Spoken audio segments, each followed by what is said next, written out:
Hello everyone, कैसे हैं आप सब लोग।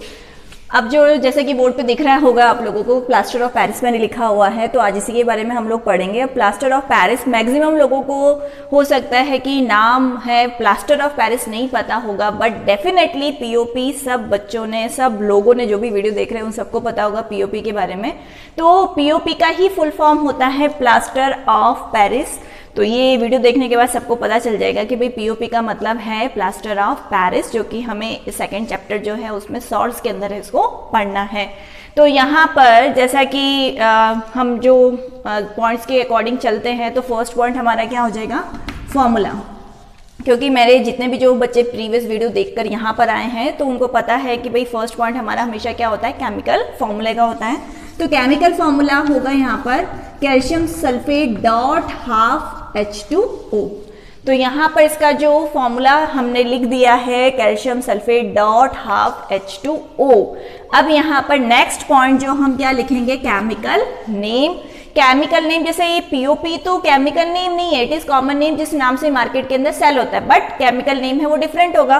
तो यहाँ पर इसी फॉर्मूले से ही हमको क्या बनाना पड़ेगा, इसका नाम है वो बनाना पड़ेगा। तो यहाँ पर नेम हो जाएगा कैल्शियम सल्फेट, क्योंकि नाम से पता चल रहा है CaSO4 का मतलब कैल्शियम सल्फेट हो गया। अब डॉट करके वहां पर लिखा हुआ है हाफ H2O। इस हाफ H2O का मतलब होगा हेमी हाइड्रेट, क्योंकि मैंने प्रीवियस वीडियो में भी कहा था कि जो वाटर मॉलिक्यूल्स हैं उनको हम क्या करते हैं, हाइड्रेट की फॉर्म में लिखते हैं। अब जितने नंबर होंगे उसके अकॉर्डिंग हम आगे उसको लिख देते हैं। अब जैसे यहाँ पर तो हाफ H2 है, उसको हम क्या लिखेंगे, हेमी हाइड्रेट। तो यहाँ तक हमारा कंप्लीट हो गया। फर्स्ट पॉइंट केमिकल फॉर्मूला हो गया। सेकेंड पॉइंट हम लोगों का क्या हो गया, यहाँ पर जो इसका केमिकल नेम है वो हो गया। थर्ड पॉइंट जो हम कॉमन नेम है वो इसके अंदर इंक्लूड कर सकते हैं।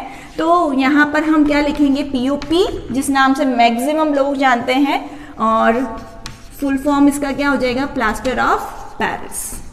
ठीक है, ये भी पता होना चाहिए आपको। तो थर्ड पॉइंट हो गया हमारा। अब उसके बाद में फोर्थ पॉइंट क्या आएगा, it is about preparation. How can we prepare POP, preparation. तो फॉर्मूले में आधी चीजें तो देख के वैसे ही पता चल गया होगा कि कहीं ना कहीं कैल्शियम सल्फेट से ही ये मिलकर है वो बना होगा। तो कैल्शियम सल्फेट का यहाँ पर जो यूज है वो इन फॉर्म ऑफ जिप्सम है वो रहेगा। अगर हम जिप्सम को यहाँ पर हीट करते हैं तो जिप्सम का जो फॉर्मूला होता है वो होता है कैल्शियम सल्फेट डॉट 2H2O। ये हो जाएगा जिप्सम का फॉर्मूला। अब यहाँ पर अगर इसको हम हीट करेंगे एट 373 केल्विन, इस टेम्परेचर पे हमको क्या करना पड़ेगा, इसको हीट है वो करना पड़ेगा। हीटिंग का हमने सिंबल लगा दिया यहाँ पर, इसका नाम हम यहाँ पर लिख देंगे जिप्सम। इसको अगर हम हीट करते हैं at this temperature then it will convert into POP. ये कन्वर्ट हो जाएगा पीओपी के अंदर हाफ H2O। और कितने वाटर मॉलिक्यूल बाहर निकले इसमें से,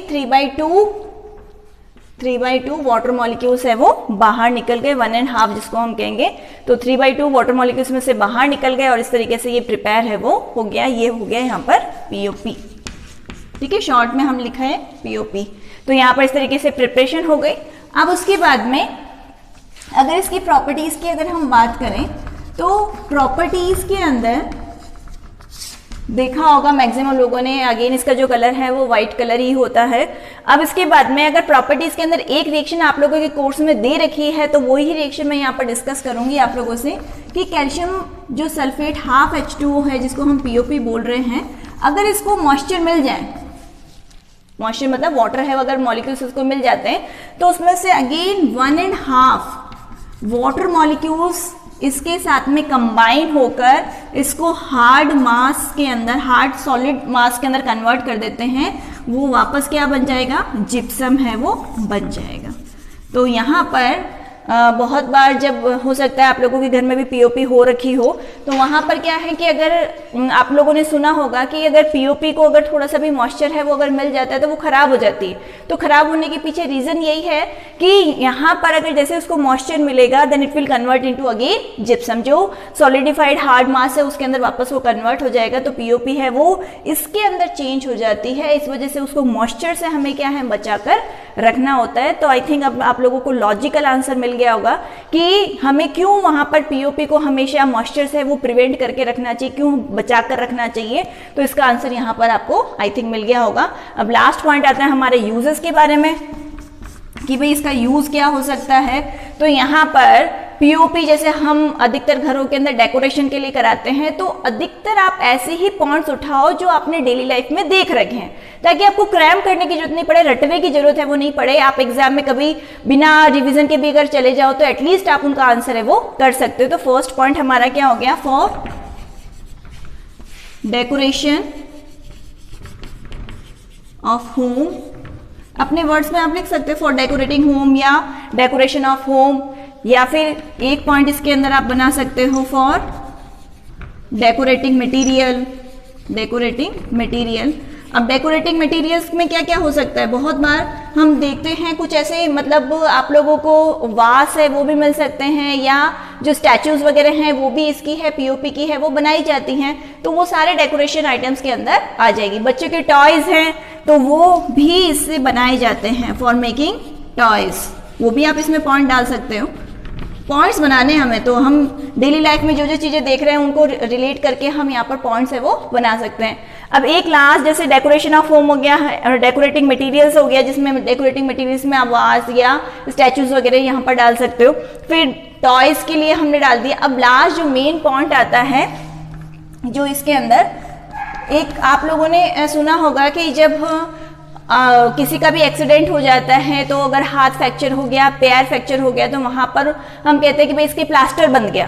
तो प्लास्टर बन गया, प्लास्टर काम क्या करता है, वो क्या चीज है, तो वो प्लास्टर ऑफ पेरिस ही है। तो वहां पर जो बोन्स को सेट करने के लिए, जैसे सपोज अगर हाथ में फ्रैक्चर हुआ है तो वहां पर जो प्लास्टर बनता है, तो उसके अंदर जो मटेरियल यूज किया जाता है बोन्स को सेट करने के लिए, उनको एक जगह फिक्स रखने के लिए, ताकि वहां पर बोन्स की जॉइनिंग है वो इजीली फास्ट है वो हो पाए, तो वो यही होता है प्लास्टर ऑफ पेरिस, जिसको हम बोलते हैं शॉर्ट में पीओपी। तो वहां पर लास्ट यूज हम क्या बता सकते हैं कि इन for setting bones during fracture। आप अपनी लैंग्वेज, मैंने कहा ना आपको रटने की जरूरत नहीं है, आप अपनी ऑन लैंग्वेज में इसको लिख सकते हो, for setting bones during fracture। तो इस तरीके से बिना रटे हम यहाँ पर ये पॉइंट्स है वो बता सकते हैं रिगार्डिंग पीओपी, जिसमें हमें कुछ भी रटने की जरूरत नहीं है। पीओपी जैसे आपने नाम सुन रखा था, बट फुल फॉर्म आज आपको पता चल गया, उन्हीं के यूजेस हैं वो बताने हैं। एग्जाम के पर्पज से, बोर्ड के पर्पज से यहाँ पर क्या क्वेश्चन बन सकता है, तो इसलिए मैंने लास्ट वाला पॉइंट बताया, क्योंकि यहाँ से क्वेश्चन उठाकर पूछा गया है कि ऐसा कौन सा सॉल्ट है जिसको हम यूज करते हैं बोन्स को सेट करने के लिए। तो वो जो सॉल्ट है वो यही है पीओपी, प्लास्टर ऑफ पेरिस। ये सारे उसके नेम्स हो गए या प्रिपरेशन हो गई। तो मैंने जैसे बहुत बार प्रीवियस वीडियोस में भी आप लोगों को बताया है कि भाई यूजेस से क्वेश्चन है वो बन सकता है, और उसकी फिर प्रिपरेशन है वो आपसे पूछी जा सकती है। तो यूजेस हमें यहाँ पर सबके ध्यान से है वो देखने हैं। तो इस तरीके से ये हमारा ये जो लास्ट टॉपिक जो बच रहा था इस चैप्टर का, तो वो भी हमारे यहाँ पर कंप्लीट हो गया। और एक सेकंड लास्ट बोलूँगी, एक लास्ट जो टॉपिक है वाटर ऑफ क्रिस्टलाइजेशन, उसके ऊपर भी मैं जल्दी वीडियो लेकर आऊँगी। तब तक आप इन लोगों जितने भी जो टॉपिक्स मैंने करवाए हैं उनको प्रैक्टिस कीजिए और सेफ रहिए घर पे। Okay, bye, good.